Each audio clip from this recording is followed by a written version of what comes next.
3.7 untuk tema 5 subtema 1. Materi yang kita pelajari adalah pikiran utama dan kalimat tanya. Yuk kita pelajari dengan baik di video ini ya. Semangat belajar!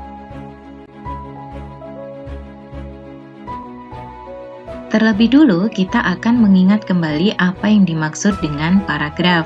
Paragraf adalah kumpulan beberapa kalimat yang disusun dari pikiran utama dan dikembangkan oleh beberapa kalimat penjelas atau pengembang.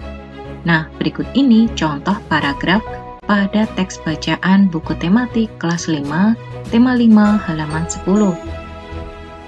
Terlihat pada paragraf tersebut terdapat beberapa kalimat yang saling berkaitan satu sama lain.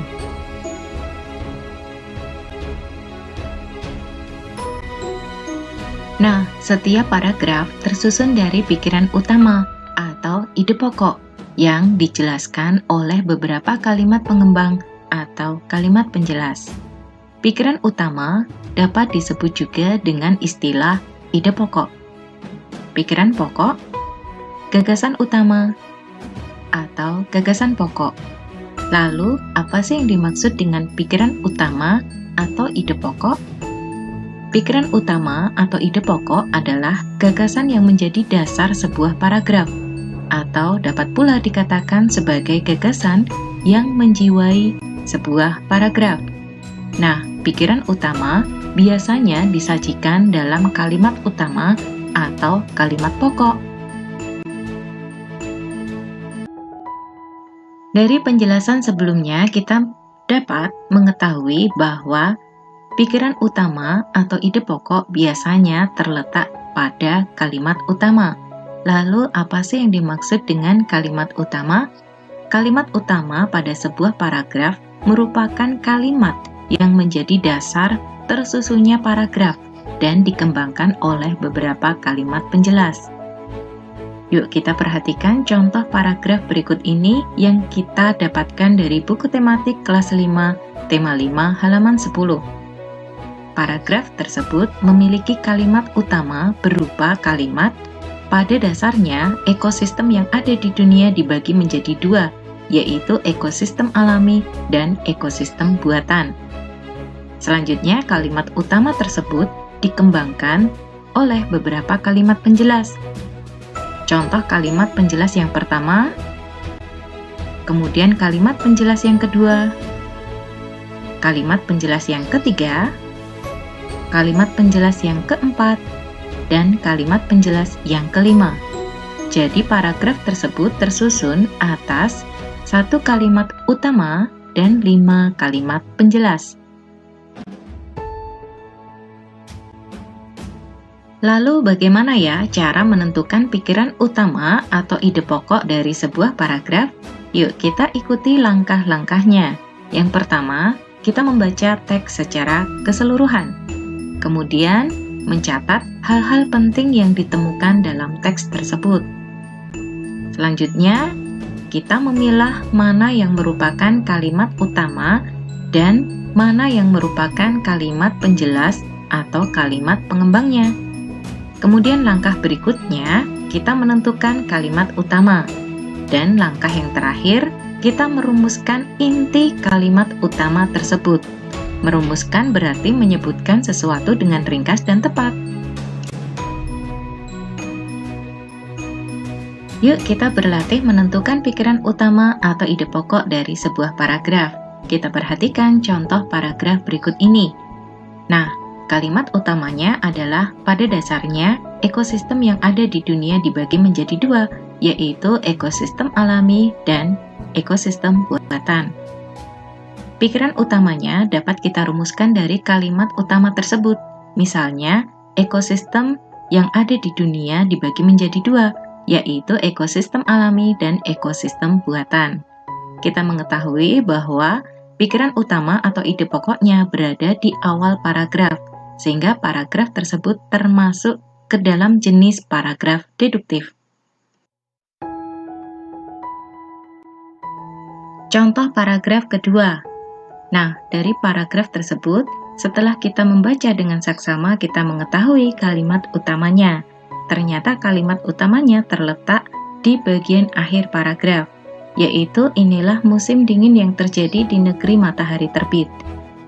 Dari kalimat utama ini kita dapat merumuskan pikiran utama atau ide pokoknya, yaitu musim dingin yang terjadi di negeri matahari terbit. Karena pikiran utama atau ide pokoknya berada di bagian akhir paragraf, maka paragraf tersebut termasuk ke dalam jenis paragraf induktif. Selanjutnya, kita akan mempelajari kalimat tanya. Kalimat tanya adalah kalimat yang mengandung kata tanya dan digunakan untuk memperoleh informasi atau jawaban dari pihak lain. Jenis kata tanya yang digunakan pada kalimat tanya ada apa, siapa, kapan, mengapa, bagaimana, berapa, di mana, kemana, dan dari mana. Kata tanya apa? Kata tanya apa digunakan untuk menanyakan benda, hal, jenis, peristiwa, pengertian, atau penjelasan. Contoh teks bacaan berikut ini. Kalimat tanyanya adalah jenis tumbuhan apa yang paling banyak terdapat di ekosistem air tawar. Kemudian kita mendapatkan jawaban, tumbuhan yang paling banyak hidup pada ekosistem ini adalah ganggang. Kata tanya siapa? Kata tanya siapa digunakan untuk menanyakan tokoh atau pihak yang terlibat dalam sebuah kejadian atau peristiwa. Kita perhatikan teks bacaan tersebut. Dari teks bacaan tersebut kita dapat membuat kalimat tanya dengan kata tanya siapa. Misalnya, siapa yang tadi memarahi Banu karena terlambat salat subuh? Kemudian kita mendapatkan jawaban dari teks tersebut, yaitu ibunya atau ibu Banu. Kata tanya kapan? Kata tanya kapan digunakan untuk menanyakan waktu kejadian atau peristiwa. Jawabannya dapat berupa jam, hari, tanggal, bulan, tahun, atau peristiwa lain yang bersamaan dengan yang ditanyakan. Kita perhatikan teks bacaan tersebut. Dari teks bacaan tersebut kita dapat membuat kalimat tanya dengan kata tanya kapan. Misalnya, kapan deklarasi Juanda disampaikan bangsa Indonesia kepada forum internasional? Dan jawabannya adalah pada tanggal 13 Desember 1957.